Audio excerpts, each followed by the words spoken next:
एक समय की बात है।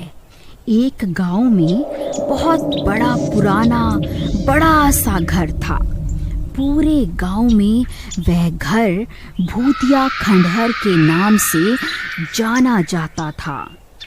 कोई भी गांव वाला उसके आगे से निकलने में बहुत डरता था। आधी रात होते ही उस घर से डरावनी डरावनी आवाजें आने लगती थी। एक दिन रमेश नाम का लड़का शहर से अपने भाई के घर गांव आता है। रमेश वहां से गुजर रहा होता है। अरे रमेश, कहाँ जा रहा है? जरा बात तो सुन।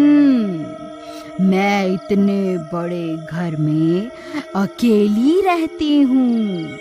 तुम आ जाओ, हम मिलकर रहेंगे, बहुत मजा आएगा। अरे नहीं, ये तो चुड़ैल है। ये यहाँ कैसे आ गई? भागो रे भागो, हाय मम्मी बचा लो। अरे रुक, जाता कहाँ है? मैं बहुत दिन से भूखी हूँ।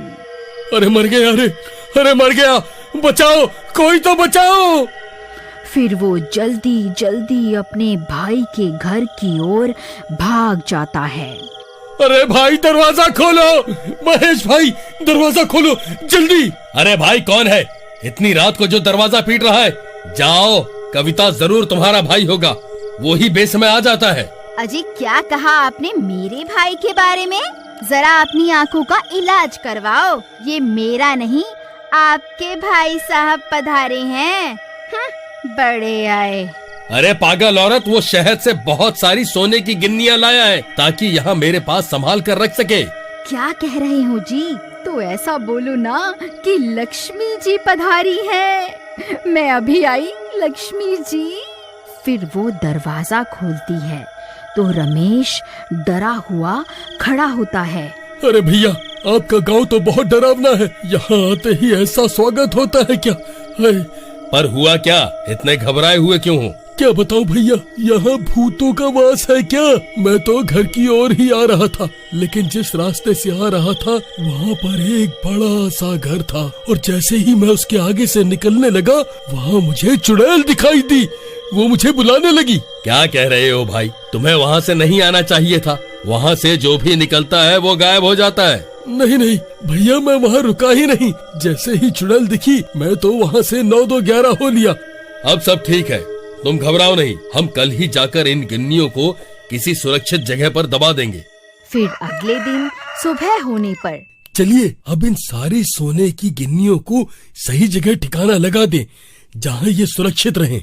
फिर दोनों भाई उन सारी गिन्नियों को लेकर घर से निकल जाते हैं। देखो भाई, रास्ते में वही खंडहर आएगा, तुम डरना मत और चौकन्ने रहना। जहाँ हमें जाना है वो रास्ता वहीं से होकर आता है और कोई दूसरा रास्ता नहीं है। नहीं भैया, मैं नहीं जाऊंगा। भाई कुछ नहीं होगा, अगर ऐसा कुछ हुआ भी तो मैं हूँ ना, तुझे कुछ नहीं होने दूंगा। फिर इतना बोलकर दोनों भाई निकल जाते हैं, और जब वह खंडहर आता है तो दोनों बहुत डर जाते हैं। वहाँ बहुत अजीब अजीब सी आवाजें आने लगती हैं।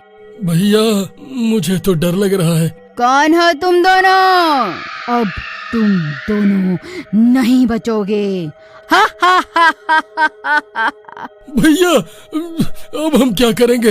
ये चुड़ैल तो हमारे सामने ही खड़ी है।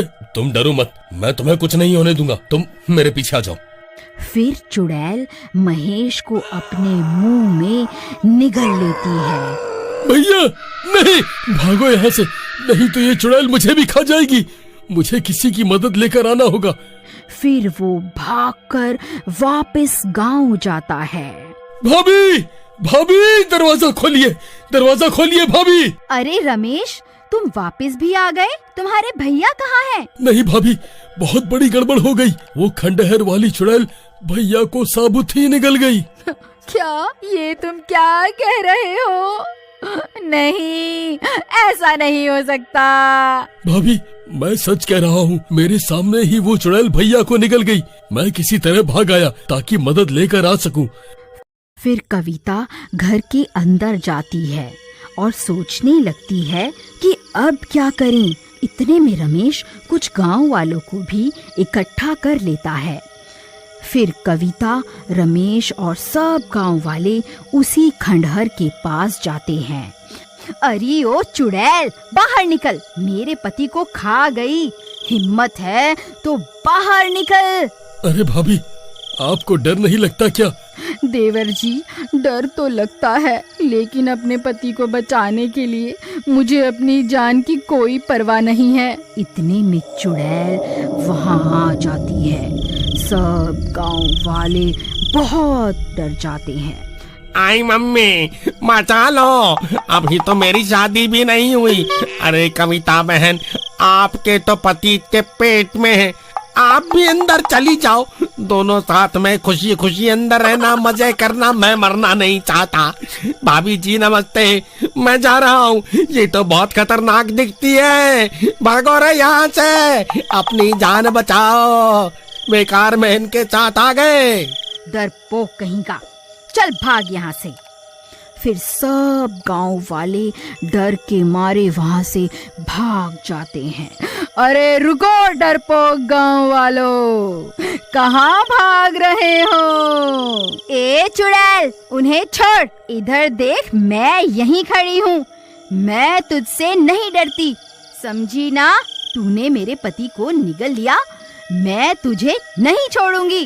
अरे भाभी, ये क्या कर रही हो? आराम से बातचीत करके भी तो मामला निपटाया जा सकता है। तू वही है ना जो कल यहाँ से बचकर भाग गया था। उसे छोड़, पहले मुझे खा के तो दिखा जरा। देवर जी, आप दूर हट जाइए। फिर रमेश एक पेड़ के पीछे छिप जाता है। ए पागल औरत, तुझे भी तेरे पति के ही पास पहुँचा दूंगी। हाँ हाँ, तो खा ना मुझे, डर क्यों रही है? फिर उस चुड़ैल को बहुत गुस्सा आ जाता है और वो कविता को भी मुंह में डालकर निगल जाती है। कविता भी चुड़ैल के पेट में पहुंच जाती है। अजी, आप ठीक तो है ना? अरे कविता, तुम यहाँ कैसे आ गई? तुम्हें यहाँ नहीं आना चाहिए था। और कैसी नहीं आती? मेरी लक्ष्मी जी तो आपके ही पास थी ना। हे राम, ये क्या कह रही हो? तुम्हें अभी भी गिन्नियों की पड़ी है। तभी कविता अपने पास से हनुमान जी की मूर्ति निकालती है जो उसने छिपाकर अपने पास रखी थी। हे पवन सुत हनुमान, हे बजरंग बली, हमारी रक्षा करो। मैं आप पर ही विश्वास करके इस चुड़ैल के पेट में आ गई। बस आप ही रक्षा कर सकते हो। जय बजरंग बली। हाँ कविता, ये तुमने ठीक किया। अब तो इनका ही सहारा है। बजरंग बली की जय हो, पवन सुत हनुमान की जय हो, सियापति रामचंद्र महाराज की जय हो। इतना बोलते ही हनुमान जी की मूर्ति से प्रकाश निकलने लगता है और वह मूर्ति कविता के हाथ से निकलकर बड़ी होने लगती है। अरे, ये मुझे क्या हो रहा है? मर गई रे। मेरे पेट में इतना दर्द क्यों होने लगा? ये दर्द बर्दाश्त नहीं होता। हे भगवान, मुझे माफ कर दो। जैसे जैसे मूर्ति बड़ी होने लगती है, वो चुड़ैल भी अपना शरीर बड़ा करती जाती है। फिर हनुमान जी की मूर्ति और बड़ी होने लगती है और वो इतनी बड़ी हो जाती है कि चुड़ैल का पेट ही फट जाता है और ऐसे ही उसका अंत हो जाता है और मूर्ति फिर से छोटी होकर कविता के हाथों में आ जाती है। बोलो महाबली हनुमान की जय, बोलो महाबली हनुमान की जय।